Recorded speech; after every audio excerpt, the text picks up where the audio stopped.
Oi, boa noite. Espero que vocês estejam se cuidando, que vocês estejam bem. Tomara, desejo tudo de melhor para vocês, para a família de vocês, que todo mundo esteja em casa, se cuidando, se protegendo, que ninguém passou mal, que familiar não passou mal. Tomara que isso tudo esteja acontecendo. Fiquem muito bem. Eu estou do lado de cá também, me cuidando, para quando isso tudo acabar, voltar cheia de saúde, para encontrar vocês também cheios de saúde e a gente continuar o nosso trabalho tão bacana que a gente vinha fazendo. Enquanto isso, a gente vai estudando por aqui. Não é fácil, né? Dar conta de uma rotina pesada, assim, de estudo à distância. Alguns têm conversado comigo por e-mail, lá pelo fórum. Realmente, está difícil. A gente também está super ansioso, os professores também estão ansiosos em casa, angustiados. O amanhã, a gente não dá conta mais do amanhã. A gente nunca deu, na verdade, né? Mas a gente tinha essa ilusão que dava. A gente planejava as coisas e elas iam acontecendo relativamente do jeito que a gente tinha planejado. E agora, não. Agora a gente não sabe mais quando ele volta a trabalhar, quando volta a estudar.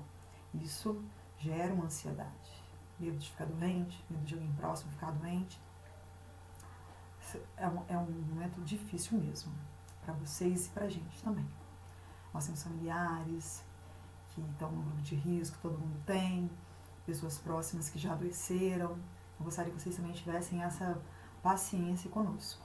A gente está aqui, eu estou aqui para ajudar vocês, tá? Na medida do possível. Já disponibilizei meu e-mail, vocês podem perguntar no fórum, mas eu gostaria que vocês tivessem essa consideração. Nós, professores, também não estamos levando essa quarentena da forma mais leve possível, não. A gente tenta. Vou dar uma dica para vocês. Já que a rotina de estudo está pesada, mesmo que a gente esteja tentando aliviar, ela está pesada porque vocês estão em casa sozinhos, dando conta de todo o conteúdo que vocês tinham por matéria, professores, especialistas, para orientar vocês. E agora não tem. Vocês têm que ser autodidatas. E às vezes vocês têm mais 1, 2, 3 irmãos que dependem do mesmo aparelho que vocês para fazer as atividades, seja um computador, um smartphone, ou a internet não é boa, ou alguém em casa está precisando de outros cuidados, né? Ou não tem um lugar para estudar direito, não sei. São várias coisas que podem acontecer. Sei disso. Mas quando você puder, tenta fazer da rotina escolar o seu momento de relaxar. É isso mesmo. Parece bobagem, né? Coisa de professor, brincadeira, mas não é, gente. Assim você para de ver jornal, para de ler notícia no WhatsApp, para de ficar se alimentando dessas notícias ruins. Cada dia elas são piores, e concentra nos estudos. Vão ler os livros indicados, vão ler o livro didático, fazer as atividades, fazer perguntas no fórum. A gente sente falta de vocês conversando com a gente no fórum. Então, faça disso esse momento de estudo, um momento para você esquecer um pouco dessa realidade que não está fácil para ninguém.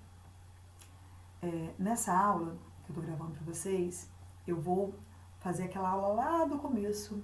Já dei essa aula para vocês, esse início. A gente vai revisar para dar sequência. Em outras aulas, de repente iniciar até nessa. Fazer uma introdução ao romantismo com vocês, que eu fiz em sala, então vão lembrando aí. Depois vocês comentam comigo no fórum, comentam comigo por e-mail.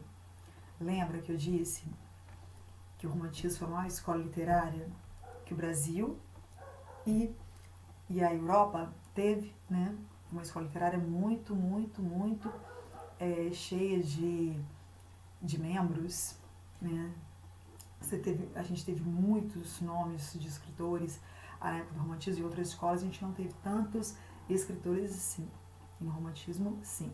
Ela nasce na Alemanha com a publicação do livro Os Sofrimentos do Jovem Werther, de Goethe, mas ela ganha corpo mesmo, sustentação, a referência para o mundo é na França. Os poetas franceses, eles fazem escola para o mundo todo. É na França que a gente vai beber esse conhecimento e trazê-lo para o Brasil. Os nossos escritores vão estudar fora do Brasil e eles têm como referencial a França. Apesar de eles estudarem em Portugal, né? mas Portugal está se alimentando do que a corrente francesa fez. E por que a França, né, gente?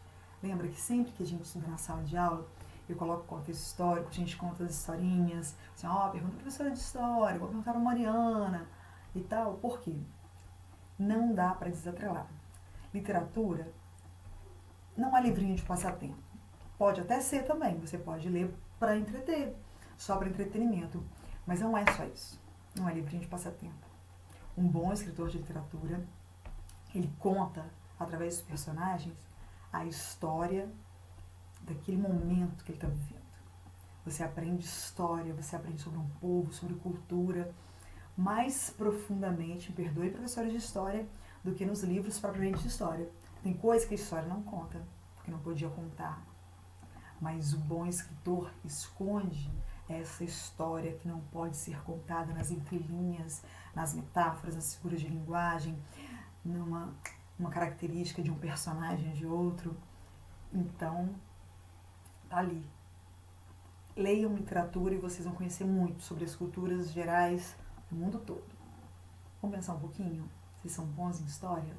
O que está acontecendo na França ao final do século XVIII? Pensa, vamos pensar um pouco. França, final do século XVIII. Revolução Francesa. Isso aí, Revolução Francesa. E o que tem o que foi a Revolução Francesa? O que foi a Revolução Francesa? A Revolução Francesa foi a tomada do poder pela burguesia. Os burgueses acabam com o absolutismo da nobreza, acabam com os benefícios da nobreza e da aristocracia e tomam o poder apoiados pelo povo. Lembram disso? Parece bobagem, né? Mas não. Esse sentimento de liberdade que inspirou os revolucionários franceses, inspira os poetas. Porque uma coisa não está desatrelada da outra. Uma coisa não está desatrelada da outra. Vamos pensar agora, sem dar nomes, o que está acontecendo no Brasil e no mundo. Pensa agora, presente, momento presente, nas manifestações dos Estados Unidos. As pessoas que estão indo para a rua, elas estão dando aula, são professores, elas estão construindo casas, elas dão aula nas universidades, elas escrevem livros, elas são a representação do povo presente. Então, quando um escritor estiver escrevendo um livro neste momento, agora, por exemplo, pode ser que esse momento histórico vá para o seu livro, direta ou indiretamente. Quantos livros maravilhosos, tristes, devem estar sendo escritos nesse momento sobre a pandemia, inspirados diretamente ou indiretamente, né? Às vezes vai ter um nome mesmo ali da doença, né, contando esse momento, ou não. O Nelson Rodrigues, só para fazer um parêntese, ele viveu a gripe espanhola. Ele era um adulto, ele já era jornalista, escritor, ele viveu a gripe espanhola. Então ele conta, ele escreveu crônicas. Você lê assim, você é levado para aquele momento histórico, você sente que, não mais agora, né? Quando você lê outro dia, eu estava lendo umas crônicas do Nelson Rodrigues, e eu consegui pensar, gente, ele falou lá o que está acontecendo aqui. A gente está vivendo umas coisas da gripe espanhola agora com Covid. Tomara que a gente passe bem longe do número de mortos do que aconteceu na gripe espanhola. Voltando lá para a Revolução Francesa, então. O que eles queriam, né? O que eles queriam? O povo cansado dos desmandos, né? Sempre assim, né? Dos desmandos dos governantes. E o povo sendo oprimido, né? Essa opressão, ela gera uma rebelião, ela gera uma revolução, num momento ou no outro. Às vezes um povo fica submisso por gerações, mas em algum momento histórico isso eclode. A burguesia, que também foi povo, lembrando que O que era a burguesia? Vamos lembrar rapidinho, qualquer coisa, vocês vão lá na professora de história, na live dela, e tiram essa dúvida. A burguesia é o povo que emergiu. A burguesia, ela não é nobreza, não são os aristocratas, mas eles têm dinheiro. Eles vêm do povo, são comerciantes que deram certo, mas que vieram do povo. Então, a burguesia é uma outra classe social. São os pequenos comerciantes que vão dando certo, negociantes, de repente eles são cheios de grana. Assim como os aristocratas. Só que eles não têm título, eles não pertencem, eles não frequentam os grandes salões, eles não têm sobrenome de peso, mas eles podem estudar, eles podem se instruir. E isso empodera, porque o que mais empodera o ser humano é a instrução. A educação te liberta. Às vezes a pessoa não acredita nisso porque as coisas demoram historicamente, mas a educação é libertadora e eles se libertam dessa maneira. Não são santos não, né, gente? Se você for estudar história, nem santo não, tem ser humano ali defendendo interesses pessoais, depois vocês vão ver isso melhor, mas de qualquer maneira, historicamente é muito, muito bonito. Sai do povo, se empodera, se educa e dita as regras agora. Então a burguesia agora é o poder. Olha que bonito isso, que inspirador. Não tinha internet, né, para ficar sabendo das notícias na hora, mas as notícias corriam, né, e esses ideais da Revolução Francesa, famosíssimos, né, super tatuados, né, por todo lado você vê, todo mundo sabe de cor. Liberdade, igualdade, fraternidade. Liberté, égalité, fraternité. Que bonito isso, né? Bonito. Pois é, esses ideais, eles vão inspirar os poetas. E os poetas, com essa inspiração, com essa libertadora, vão fazer uma nova escola literária. Não dá mais para eu ir para a rua, para eu destituir um poder, para eu mudar um jogo do jeito que eles mudaram e continuar fazendo poesia seguindo as regras clássicas. Lembra das regras clássicas das canções, né? Só era poesia se fosse de determinado modo, tinha formulazinha, forminha. Os versos tinham que ter um tamanho adequado, uma rima assim, uma rima assada. Variava, né, o modelo, mas dentro de uma caixinha ordenada, que é lindo. Quando você pega assim, meu Deus, como eles são geniais. Imagina, os Lusíadas, 1182 estrofes, 8.816 versos, todos de 10 sílabas, todas as estrofes de 8 versos, coisa de gênio. Claro que é lindo, gente, não vamos acabar com tudo não, mas é lindo. Mas você só era poeta se você seguisse a essas regras clássicas que passaram, né, de geração a geração. Os Lusíadas, classicismo, depois a gente veio o barroco, você tem características diferentes do barroco, mas também tem uma fórmula aprisionadora. Depois você tem o arcadismo com outra fórmula aprisionadora. E os românticos inovam na palavrinha do ideal francês. Liberdade. Liberdade. E o que liberdade pode representar para a poesia além de temática? Porque vem também a temática. Você tem uma temática de libertação, uma temática libertadora. Mas além disso, pensa enquanto tomo uma linha aqui.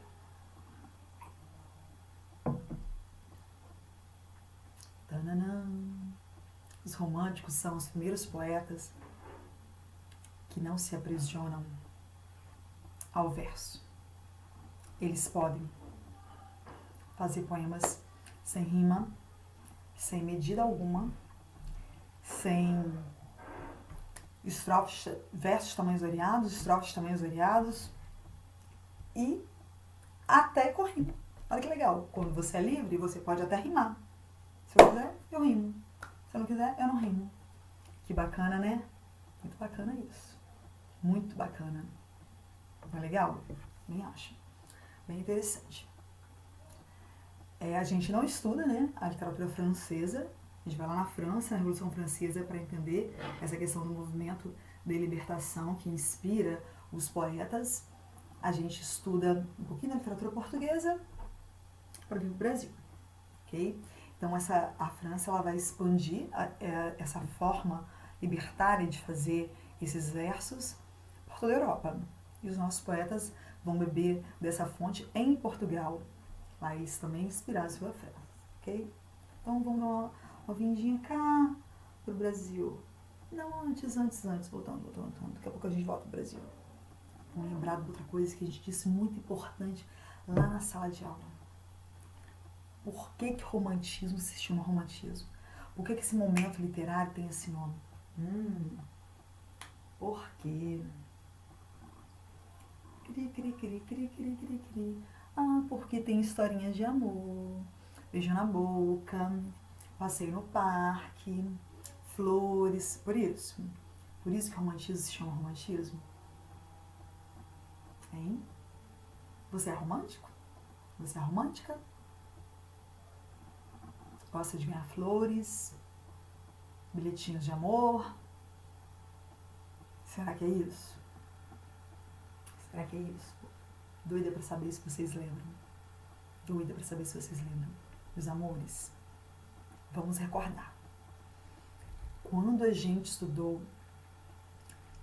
classicismo, não, antes do classicismo, trovadorismo, lá no primeiro ano, trovadorismo. O que a gente estudava no trovadorismo? As cantigas. Cantigas trovadorescas, versos simples, mas poesia. Era isso? Cheio de regrinhas também, mais simples. A gente estava teatro, os teatros também feitos como se fossem poesia. Vocês lembram disso? Até o teatro, apesar dos personagens todos dispostos, eles também rimavam, eles também tinham um número de sílabas até o teatro. Depois, nós estudamos o classicismo português, que a gente não teve classicismo no Brasil, vocês se lembram disso, né? Ele estava sendo descoberto a época ou invadido a época do classicismo, e o que a gente tem aqui é um outro período, daqui a pouco a gente fala dele. Então, Camões, poesia, todo o Renascimento, né? A Divina Comédia, Dom Quixote, as peças de Shakespeare. As peças de Shakespeare. Teatro. Poesia. Pega uma peça no original ou uma peça bem traduzida que você verá que é tudo verso, mesmo sendo teatro. E aí a gente vem pro Brasil. O Brasil é descoberto. E a gente fica com uma lacuna de um tempo aí, né?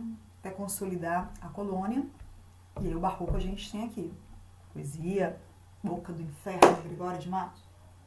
Lembram disso também, né? Só poesia.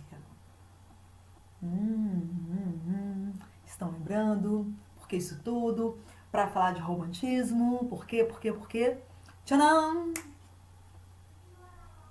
No romantismo, além das poesias, o que a gente estuda? Os romances. Não é isso? Os romances, que são narrativas em prosa. Os romances. Narrativas em prosa. Vou pegar um aqui para vocês.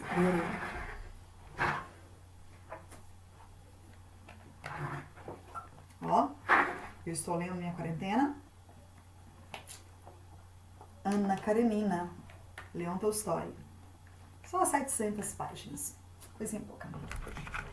Narrativa longa, como esse, longuíssima, né? Não tinha, gente. Não tinha isso que a gente adora, essas narrativas aí, seja de literatura ou best-seller, ou essas fórmulas rapidinhas, midiáticas que fazem sucesso e todo mundo fica doido para comprar alguns livros. Em narrativa, não tinha. Romance veio de uma palavrinha chamada romanzo, que no latim queria dizer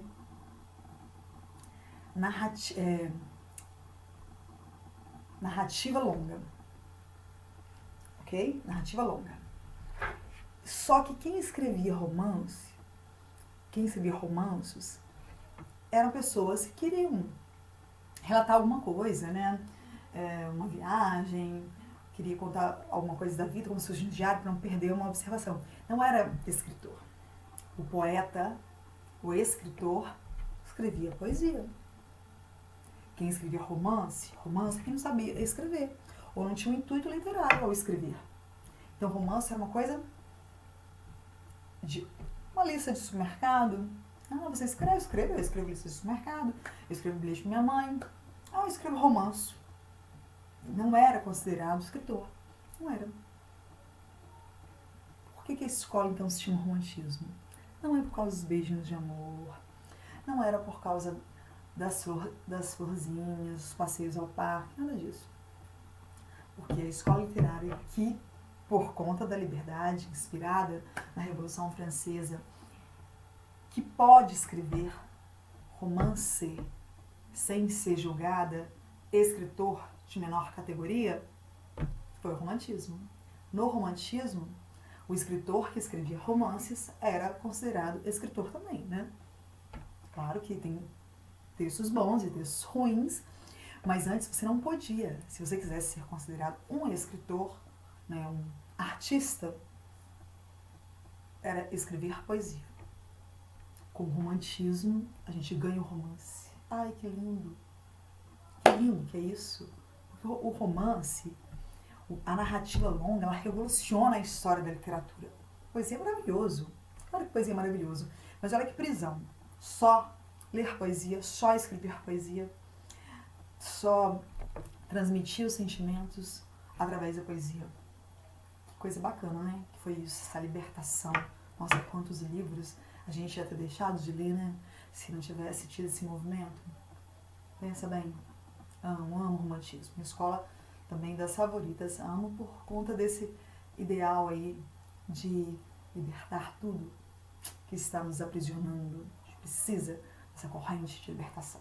Ok? Bom, Brasil então agora. Voltar aqui pro Brasil, né? E no Brasil, como se deu essa escola? Essa escola ela tem como marco a obra Suspiros Poéticos e Saudades, de Gonçalves de Magalhães. Essa obra foi publicada em 1836. Não é das mais importantes, o Gonçalves de Magalhães não foi nem de longe dos poetas mais importantes do romantismo brasileiro, mas marcou, né? Porque foi o que iniciou, foi a obra dele que inicia a nossa literatura brasileira. Hoje falaremos só de poesia. Vou depois fazer outro vídeo falando da prosa. Vocês leram para mim, senhora, mandaram lindos trabalhos, tá? Parabéns. Eu acho que não mandou, peninha. Mas eu recebi trabalhos muito bons. Se Deus quiser, nós poderemos comentá-los no retorno, ok? Então, depois de já falar da prosa, a gente pode falar um pouquinho mais do livro Senhora com vocês. Passei o filme para vocês assistirem, alguns assistiram e comentaram comigo lá no fórum. Vamos lá, gente, força aí que tá difícil, mas a gente dá conta. A gente tem 3 gerações da poesia romântica. Bora. 3 gerações. A gente tem a primeira geração, segunda e terceira. Não é tão bobinho assim não. E elas não são simultâneas. Elas não são simultâneas. Elas vão nascendo quando a outra vai se extinguindo. Tem uma evolução, como se fosse o romantismo dentro do romantismo. Como assim? Presta atenção, tem uma lógica. A primeira geração é conhecida como geração indianista ou nacionalista. Que temáticas, então, essa geração, de quais temáticas essa geração tratava?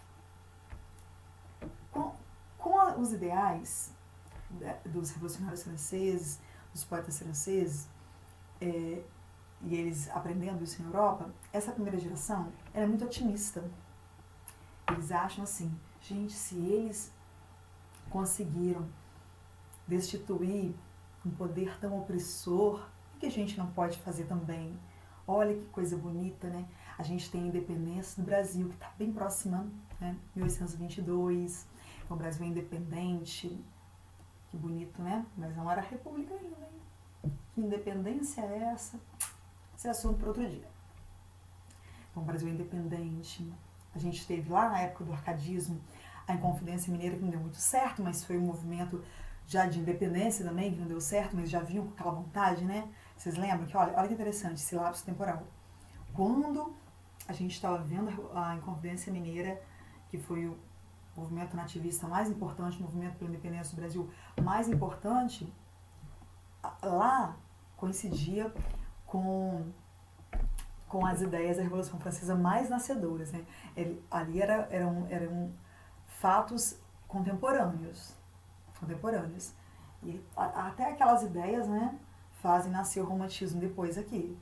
Repara que a gente tinha o arcadismo em Minas Gerais, e agora a gente tem o arcadismo, a gente tem o romantismo no Rio de Janeiro. Quase todos os poetas moram no Rio de Janeiro, na prosa urbana é só do Rio de Janeiro que se fala, e o contexto histórico explica. Lembram por quê que era em Minas Gerais? Lembra quando eu falei para vocês? Era em Minas Gerais por conta do ciclo do ouro. O ciclo do ouro, né, o poderio econômico estava em Minas Gerais. Agora, o Rio de Janeiro é a capital do Brasil. A vinda da família real do Brasil para o Rio de Janeiro, tudo isso traz os poetas, os estudiosos, todo mundo, né? Toda a sociedade, a alta sociedade para o Rio de Janeiro, isso é tema, isso acaba ganhando importância. Lembra dessas questões históricas. Nunca é por acaso. Estar num lugar, sempre o contexto histórico vai nos dizer um pouquinho sobre isso. Voltando, né? Nacionalista e indianista. Então também, né, os nossos poetas achavam que podiam tudo. Né? A gente ia poder fazer uma nação melhor, agora nós somos independentes da colônia, a gente vai fazer aqui um novo mundo, um mundo melhor e tal. E essas ideias ufanas, né? Ufano é amor exagerado à pátria. Essas ideias, elas vão para poesia nacionalista. Nacionalista porque eles tinham um elogio à pátria exacerbado. E ao mesmo tempo, eles tinham que encontrar algum representante no Brasil, alguma persona que mostrasse para todo mundo a cara do Brasil, para ficar diferente das poesias europeias. Aí eles pensaram, por que eu vou falar, hein? Para ficar bem diferente da Europa. O que tem aqui? Que persona tem aqui que diferencia tanto da Europa? O índio. O índio. Indianista. A gente vai ter, tanto na prosa quanto na poesia, vasta produção com personagens indígenas. Será que eram personagens indígenas mesmo?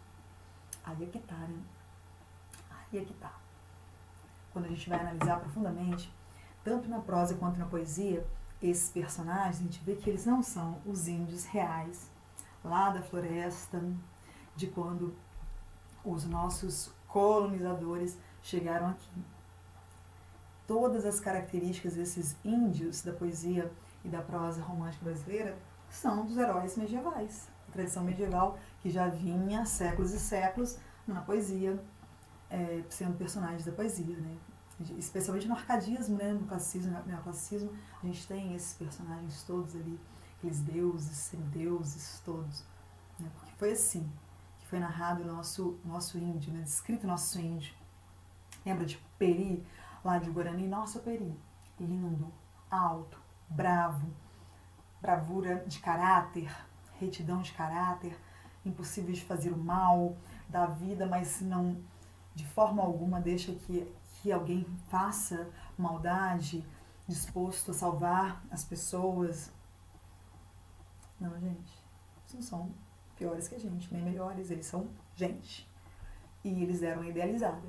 Essa idealizada, esse exagero, na verdade não é, aí tira a questão verdadeira, a questão de indivíduo e joga pro para o imaginário de novo e a gente está na tradição clássica novamente. Deixa eu dar um exemplinho com poesia para vocês, dessa primeira geração. Separei umas poesias aqui para ler. A poesia mais famosa da época da primeira geração romântica, que fala sobre nacionalismo, vocês já sabem de cor, mas eu tenho que ler. É de Gonçalves Dias, que é o maior poeta do romantismo brasileiro da primeira geração. Canção do Exílio. Bora lá?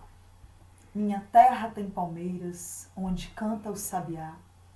As aves que aqui gorjeiam, não gorjeiam como lá. Nosso céu tem mais estrelas, nossas várzeas têm mais flores, nossos bosques têm mais vida, nossa vida mais amores. Em cismar sozinho à noite, mais prazer encontro eu lá. Minha terra tem palmeiras, onde canta o sabiá. Minha terra tem primores, que tais não encontro eu cá. Em cismar sozinho à noite, mais prazer encontro eu lá. Minha terra tem palmeiras, onde canta o sabiá. Não permita Deus que eu morra, sem que eu volte para lá. Sem que desfrute os primores, que não encontro por cá.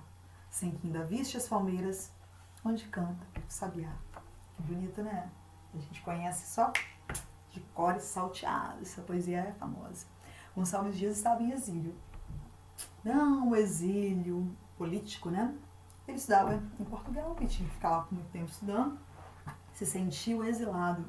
E aí ele escreveu essa poesia em Portugal, lembrando do Brasil, né? Esse cá lá, esses advérbiozinhos de lugar, diz muito sobre isso. Ele faz essa comparação do Brasil com Portugal, exagerando as qualidades, características da natureza daqui, que é muito melhor e tal. A gente percebe bem essa questão do elogio à nação. Como aqui é melhor, como aqui é maravilhoso, e esse otimismo todo, que é muito importante a gente ter, né, gente? Não que a gente tenha que negar o que tem de errado aqui, mas a gente tem que amar para melhorar. Isso é uma coisa bem interessante. A gente tem tido, desde sempre, né, talvez pela forma da nossa colonização, um sentimento geral de desprezo pelo nosso, elogio que é do outro, que é do estrangeiro, que é de fora. Isso não é bacana. Então esse sentimento de nacionalismo, ele é importante também. Vamos repensar aí.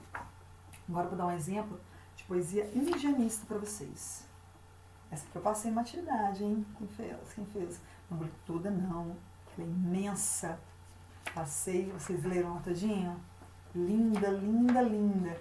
Passei o desenho animado dela para vocês, de um trechinho. Ela tem 10 cantos. Vou ler um pedacinho para vocês.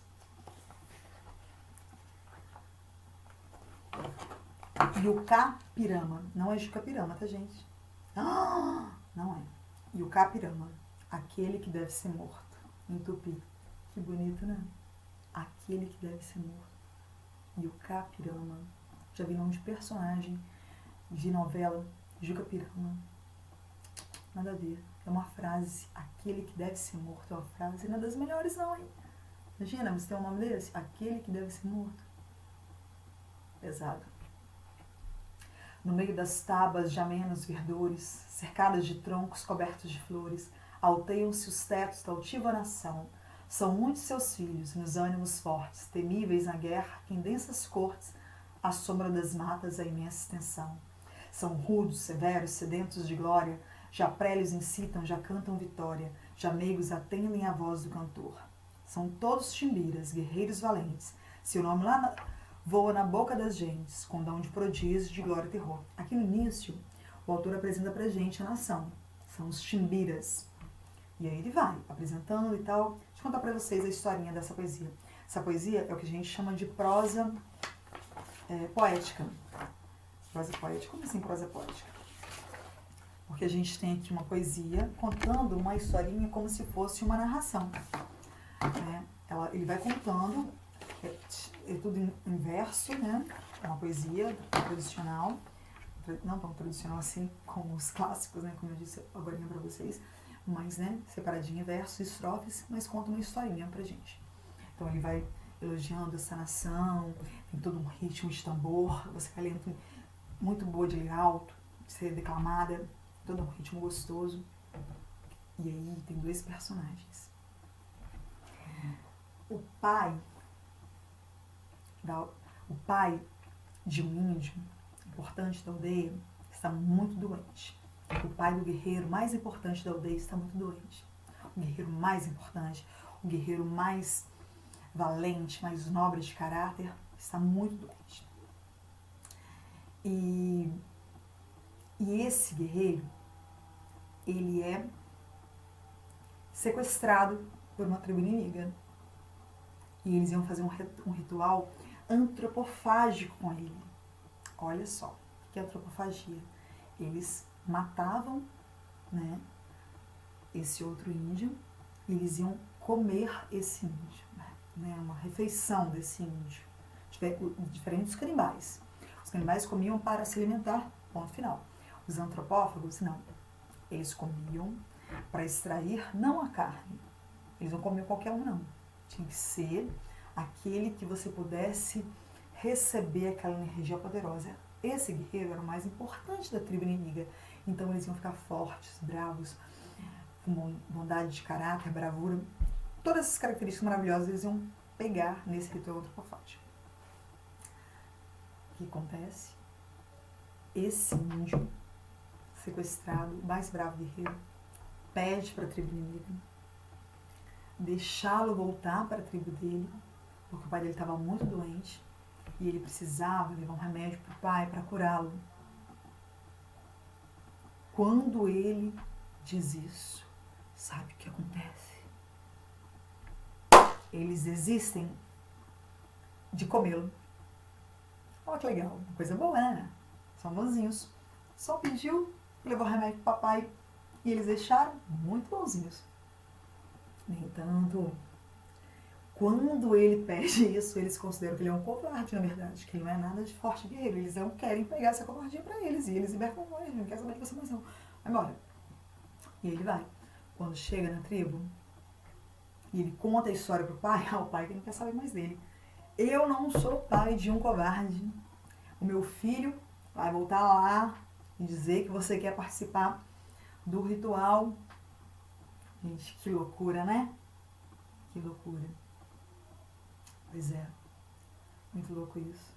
E aí os inimigos reconhecem quem é mais valente de todos é o pai, não é o filho. E vocês vão ler essa poesia todinha, que eu já passei uma atividade, quem não leu agora vai ficar curioso, vai ler até o final, ver o desenhozinho animado que conta a história toda. Que bacana, né? Linda, linda, linda essa poesia. E a gente tem outras poesias assim. Ela também é do Gonçalves Dias. Gonçalves Dias foi o cara da primeira geração do romantismo brasileiro. Ele escreveu poemas lindíssimos, poemas de amor, poemas sobre a natureza, mas onde ele se esmerou, ele foi melhor, foi nas poesias indianistas. Lembrando que esse índio não é muito índio não, né? Esse índio aí tá quase assim um Adonis, né? Coisa mais lá pra Grécia, mas tudo bem, né? Tá tudo certo. Vamos nos adiantar, já que é uma revisão. A gente tem a segunda escola da poesia, chamada Poesia Mal do Século, ou poesia egocêntrica, depressiva, nossa, tudo que não é bacana. Mas é a minha escola preferida. É a minha escola preferida. Gente, esses poetas eram demais. Amo a segunda geração do romantismo. O grande nome dela é o Álvares de Azevedo. Preste atenção. O romantismo brasileiro, ele vai de 1836, com a publicação de Suspiros Poéticos e Saudades, até 1881, com a publicação de Memórias Póstumas de Brás Cubas, que faz nascer o realismo. Então a gente tem aí nem 50 anos, né? Então vamos dividir aí prazo de 12, 13, 14 anos, né? Claro que tem hora que as escolas se misturam, né? Mas vamos imaginar assim, no começo do romantismo, a gente tinha um excesso de otimismo, transformação, né? Oh, a França se libertou, nós vamos se libertar, a independência do Brasil. De repente, eles começam a as coisas não estão mudando tanto assim não. E esse sentimento de que as coisas não estão como eles imaginaram que pudesse estar, reflete na poesia. Então a poesia da segunda geração é super deprimida.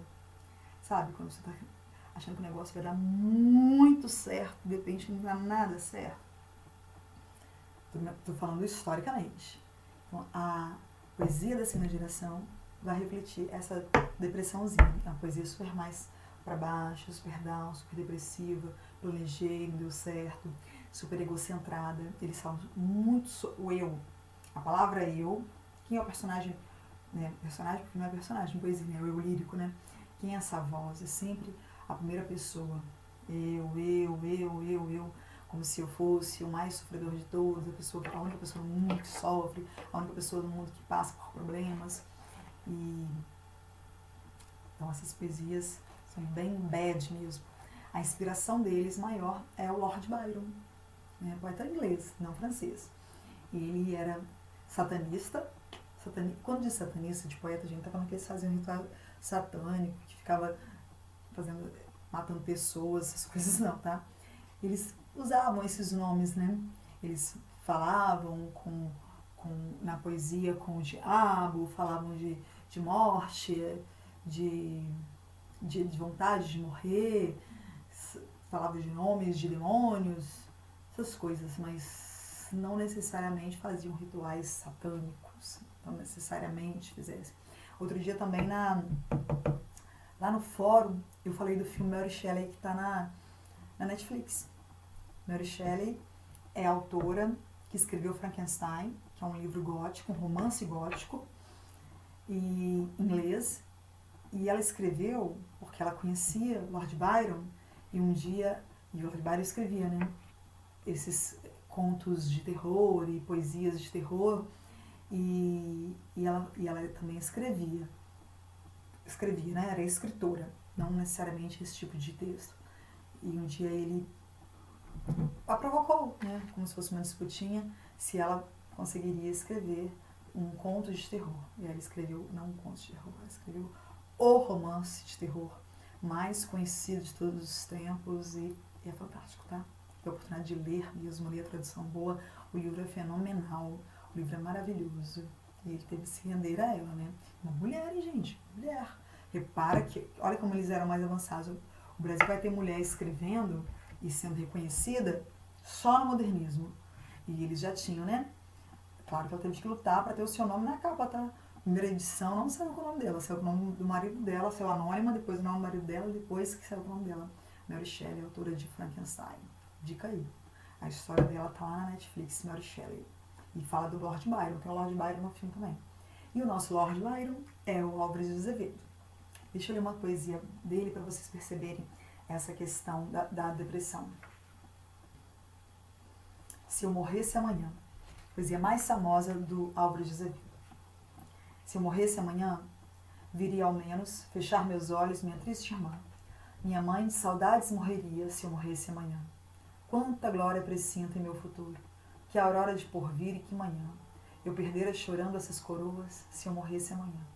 Que sol, que céu azul, que doce nalva, acorda a natureza mais louçã. Não me batem tanto amor no peito se eu morresse amanhã.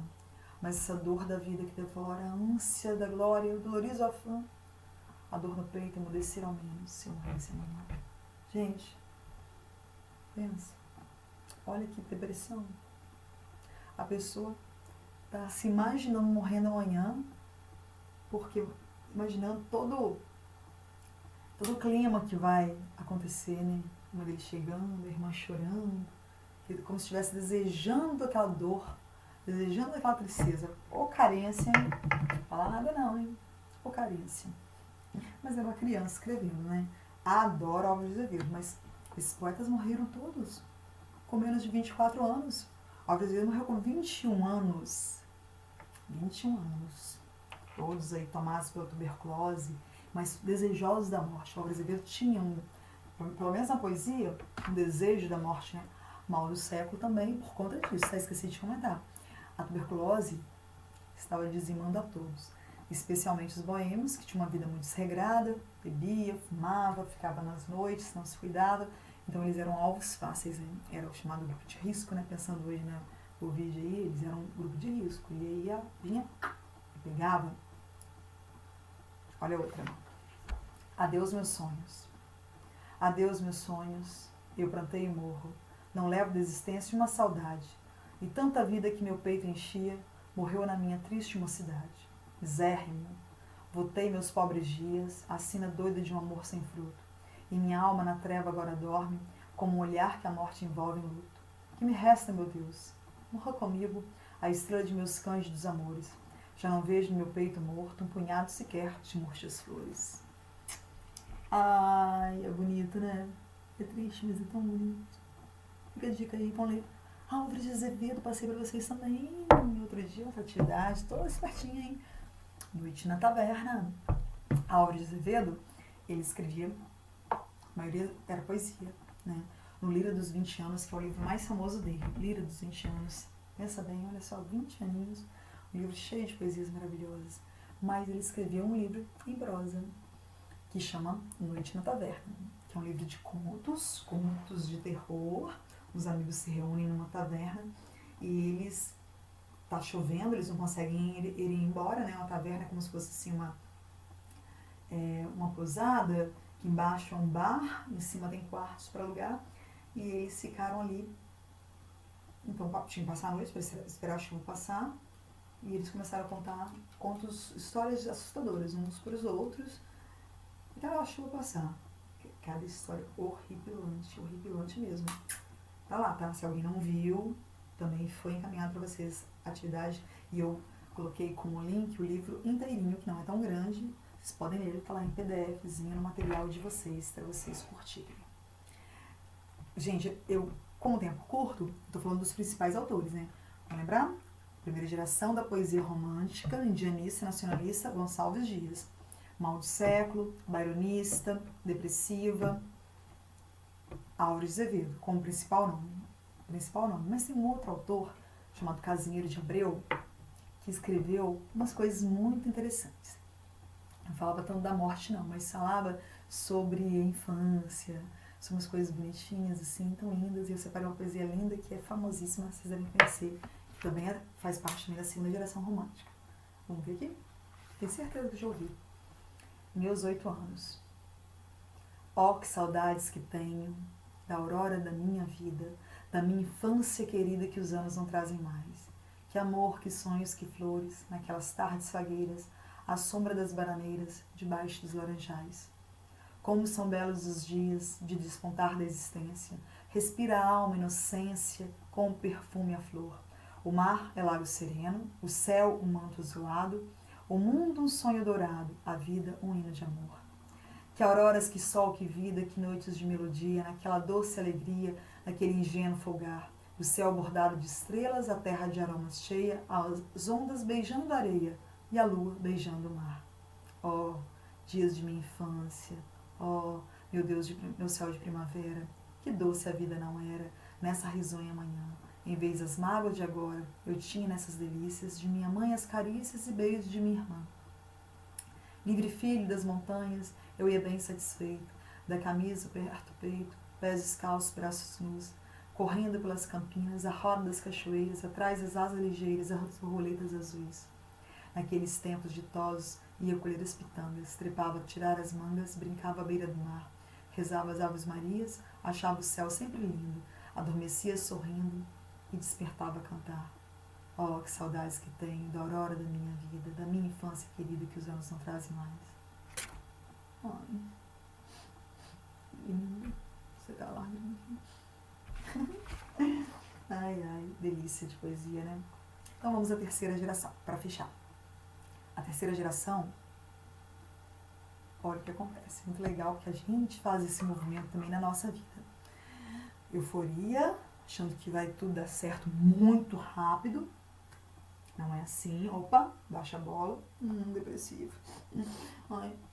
Daqui a pouco a gente reage e diz, tá, não foi tão rápido, não foi do jeito que eu queria, mas tem que fazer acontecer, tem que dar certo. Então, a terceira geração, mais ao final do século XIX, né, mais para o final ali, ela é a geração condoreira social, engajada, né, é a geração política, a geração que é política do romantismo. Interessante que aí sim, essa geração lembra lá os revolucionários franceses. Essa da manifestação, da rua, aqueles caras lá que botaram para quebrar, aquele movimento todo que eles fizeram para isso acontecer, não vai lembrar o cara falando da florzinha, da borboletinha, do índio, né? Então a gente tem uma geração que é realmente política, de manifesto, de rebeldia, é a terceira geração. Mas não vamos quebrar tudo, não nesse sentido. O que nós vamos fazer para valer? E qual era o grande problema do Brasil? A grande temática a ser resolvida, a grande questão a ser resolvida naquele momento? A escravidão. Então, socialmente falando, a escravidão que mais incomodava essas pessoas de batalha, essas pessoas que têm esses ideais de igualdade social. O grande nome dessa geração é o Castro Alves. Castro Alves é o nosso grande poeta e esse aqui não tem nenhum outro que se compara a ele. Passei uma atividade semana passada para vocês sobre o nosso querido Castro Alves e passei algumas outras também. Geração condoreira. Condoreira, olha que bonito. Condoreira por causa do condor. Condor é a ave dos Andes. Quando as Américas elas são colonizadas, repara, vai lá para a história de novo. Todas as Américas são colonizadas quase que ao mesmo tempo, mas os Andes não. Os Andes não, porque era inóspito. Como que você ia subir aquelas montanhas congeladas? E quem que era o dono dos Andes? Quem habitava os Andes? Condor. Livre. Aí eles inspiraram os românticos nossos. Os pássaros condores são livres. Então eles vão representar muito bem aqueles que têm o ideal de liberdade. Deixa eu ler um trechinho do Navio Negreiro, que é a obra-prima do nosso querido Castro Alves. Estamos em pleno mar. Doudo no espaço brinco do ar, dourada borboleta, e as vagas após eles correm, cansam como turba de infantes inquieta. Estamos em pleno mar. Do firmamento, os astros saltam como espumas de ouro. O mar em troca acende as ardentias, constelações do líquido tesouro. E aí vai. E eles estão no mar, eles estão no navio, né? Eles estão no navio e o poema é grande, muito grande. Ele vai descrevendo a embarcação, como era difícil, né, essa navegação. E ele diz aqui, no canto 4. Era um sonho dantesco o tombadilho, que das luzernas a vermelho brilho em sangue a se banhar. Tinir de ferros, estalar de açoite, legiões de homens negros como a noite, horrendos a dançar. Negras mulheres suspendendo as tetas, magras crianças cujas bocas pretas regam o sangue das mães. Outras moças, mais nuas e espantadas, no turbilhão de espectros arrastadas em ânsia e mágoas vãs. E ri-se a orquestra irônica, estridente, e da ronda fantástica serpente faz loucas espirais. Se o olhar arqueja, se no chão resvala, ou em segredo chicote estala, e voam mais e mais. Quando ele diz a serpente, é o chicote grande, batendo nas pessoas como se estivesse serpenteando, imagina? E as pessoas são julgadas no mar quando adoecem, ou quando fazem quando se revoltam, né? Senhor, aí ele clama. A gente tem uma seção de vocativos aqui, muito interessantes. Senhor Deus desgraçados, dizei-me vós, Senhor Deus, se é loucura, se é verdade, tanto horror perante os céus. Ó mar, por que não apagas, com a esponja de tuas vagas, de teu manto este borrão, astros, noites, tempestades, rolai das imensidades, varrei os mares tufão. Quem são estes desgraçados que não encontram em vós, mais que o recalmo da turba, que cita a fúria do algoz? Quem são? Se a estrela se cala, se a vaga pressa resvala, como um cúmplice fugaz, perante a noite confusa, dize tu, severa musa, musa libérrima, audaz. Bonito, né?